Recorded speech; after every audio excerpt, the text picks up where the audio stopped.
7 ছেপ্টেম্বৰ 2025 তাৰিখে অৰ্থাৎ দেওবাৰে হ'ব এক অতি বিশেষ চন্দ্ৰগ্ৰহণ। প্ৰাচীন শাস্ত্ৰত কোৱা হৈছে যে গ্ৰহণৰ সময়ত কৰা কিছু কাম ঘৰৰ সকলো দুখ কষ্ট, আৰ্থিক সমস্যা আৰু দাম্পত্য অশান্তিবোৰ দূৰ কৰে আৰু লগতে সুখ সমৃদ্ধি বৃদ্ধি কৰে। আপুনি এই দিনাখন কেৱল এটা সহজ বস্তু কৰিলেই আপোনাৰ ঘৰৰ সকলো নেতিবাচক শক্তি নাশ হৈ যাব। গতিকে আহক ভিডিঅ'টো সোনকালে আৰম্ভ কৰোঁ আৰু সেই গুপ্ত ৰহস্যৰ বিষয়ে জানি লওঁ, যাৰ সহায়ত আমি নিজৰ ঘৰৰ পৰিৱেশ ভাল কৰিব পাৰিম আৰু নিজৰ যিবোৰ ৰোগ ব্যাধি আছে, বিপদ আপদ আছে, সেইবোৰ নাইকিয়া কৰিব পাৰিম। চন্দ্ৰগ্ৰহণত সূৰ্য, চন্দ্ৰ আৰু পৃথিৱী একে সৰল ৰেখাত থাকে। এই এলাইনমেণ্টৰ ফলত ঘৰত থকা অশুভ শক্তি আৰু নেতিবাচক শক্তি কম্পনবোৰ বহুগুণে সক্ৰিয় হৈ উঠে।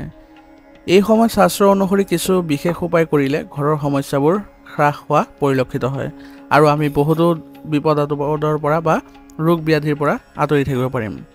গতিকে মূল বিষয়টোলৈ আহোঁ, কি কৰিব লাগিব আহক জানি লওঁ।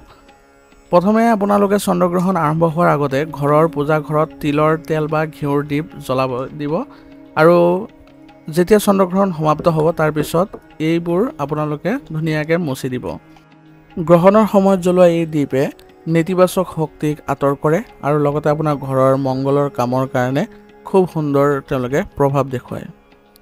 ঘৰত ধন সম্পত্তি আৰু শান্তিৰ সঞ্চাৰ ঘটায়। গতিকে আপুনি গ্ৰহণৰ সময়ত ঘিউৰ দীপ জ্বলাই দিব। তাৰপিছত গ্ৰহণ সমাপ্ত হোৱাৰ পিছত এই দীপখিনি আপুনি ধুনীয়াকৈ মচি লৈ আঁতৰাই দিব। তুলসী পাত আৰু গংগাজলো ব্যৱহাৰ কৰিব পাৰে। গ্ৰহণৰ সময়ত আপুনি খাদ্য বা পানীত তুলসী পাত থৈ দিব।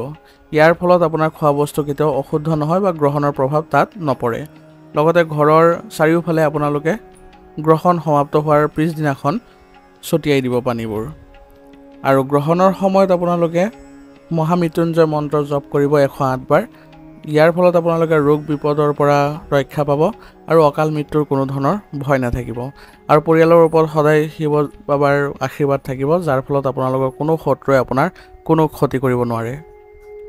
আৰু গ্ৰহণ সমাপ্ত হোৱাৰ পিছদিনাখন আপোনালোকে কোনো দুখীয়া লোকক খাদ্য, বস্ত্ৰ বা মিঠাই যিকোনো এবিধ আপোনালোকে দান কৰিব।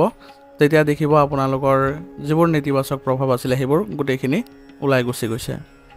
আৰু ইয়াৰ ফলত আপোনালোকৰ ঘৰৰ যি ঋণৰ বৃদ্ধি হোৱা পৰিলক্ষিত হৈছিলে বা আপোনালোকৰ দুখ কষ্ট, মানসিক চাপ আদি আছিলে সেইবোৰ নাইকিয়া হোৱাও পৰিলক্ষিত হ'ব।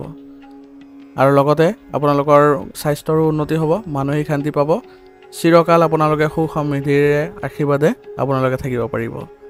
গতিকে এইকেইটা বস্তু আপোনালোকে খুব সুন্দৰকৈ কৰিবলৈ যত্ন কৰিব। ইয়াৰ ফলত আপোনালোকে দেখিব যে আপোনালোকৰ গ্ৰহণৰ যিবোৰ নেতিবাচক প্ৰভাৱ আছিলে সেইবোৰ নাইকিয়া হৈ আপোনালোকে সুখ সমৃদ্ধি বঢ়াই দিব পাৰিব। গতিকে চন্দ্ৰগ্ৰহণত আপুনি এই সাধাৰণ এটা উপায় কৰি আপোনাৰ যিবোৰ সমস্যা আছে সেইবোৰ নাইকিয়া কৰক আৰু ঘৰত ইতিবাচক শক্তিৰ সঞ্চাৰ কৰক। আপোনালোকে দেখিব যে সকলো ক্ষেত্ৰতে আপোনালোকে সুখ লাভ কৰিছে। গতিকে ধন্যবাদ। আজিৰ ভিডিঅ'টো ইয়াতে সমাপ্ত কৰিছোঁ। যদি ভিডিঅ'টো ভাল লাগিছে ভিডিঅ'টো লাইক কৰিব, চেনেলত যদি নতুন আহিছে চেনেলটো ছাবস্ক্ৰাইব কৰি ল'ব আৰু কমেণ্টত ওম নমঃ শিৱায় লিখিবলৈ নাপাহৰিব।